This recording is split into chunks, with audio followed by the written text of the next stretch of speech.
మరికొన్ని రోజుల్లో స్టార్ట్ అయ్యే ఐపీఎల్ సీజన్ 18 ముందు ఎంఎస్ ధోని ఫ్యాన్స్కి ఒక షాకింగ్ న్యూస్.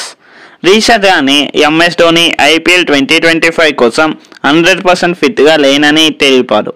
అలానే ఐపీఎల్ స్టార్ట్ అయ్యే ముందు డిఫరెంట్ స్పోర్ట్స్ ఆడడంతో పాటు జిమ్కి వెళ్ళి ఫిట్నెస్ సాధిస్తానని తెలిపారు.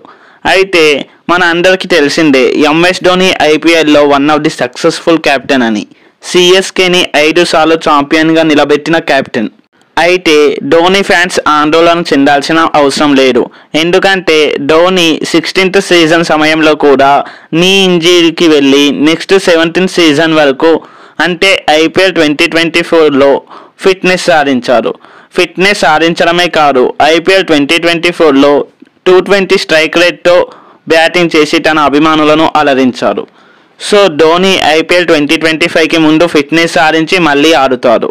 ఈ వీడియోపై మీ ఒపీనియన్ని కింద కామెంట్ చేయండి. అలానే మరిన్ని వీడియోస్ కోసం మన ఛానల్ని సబ్స్క్రైబ్ చేయండి. Thanks for watching. జై హింద్.